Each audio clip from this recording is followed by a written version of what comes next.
I mean, this and the reason why the Fabians decided to permeate the institutions, that's the terminology that you should perhaps keep in mind when you read these books, the permeation of institutions. So that's where the Long March for the institutions came from? That's the idea. That's where that's the development.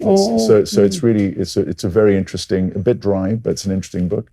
And then suddenly what you see is that they notice very quickly in the early 1880s that the working man doesn't vote for them or for their policies. Right. And they're really upset that they really like this chap called Disraeli, because Disraeli was a very erudite, smart, funny kind of statesman. And the working class is intractable in its refusal to see its own best interests. Exactly. So that's part of the process. So they decided we cannot win, but what we can do is become experts, and through our expertise, we go through the channels and we enable politicians to implement our policies, because we will advise them on the solutions. And that's detailed out in it's in a book. And so once you start to look at these things, you realize that the enemy of these people is the person that says no to them. Yeah.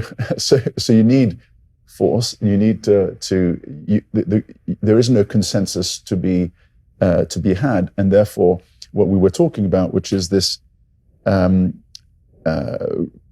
this relationship between you and me, this reciprocity. This is a sign of respect. It's are you and sustainability. Absolutely. So if we are, lots can change, technology can change, but if we as human beings choose to accept that we are the same in terms of value before God, if we choose to accept that for my actions, there are certain things that they will have an impact on you, and vice versa. Then we create a society that actually is quite stable and worth living in.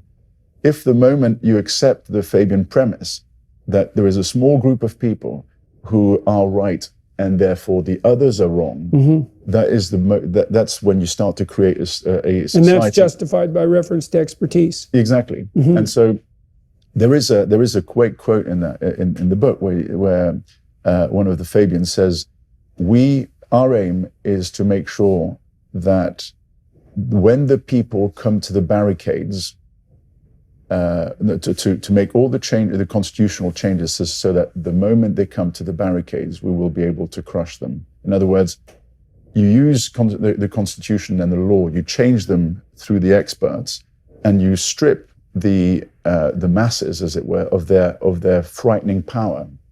Once they get to the barricade, it's too late. That was the idea that they were developing, and so all of that becomes, I think, with hindsight, that's the reason why we live in this era of revelation, in my view. So much, if we choose to see what these discussions and where these ideas come from, and really just try to map them on today's world, we see lots and lots of strands that lead from the 1880s to 2022.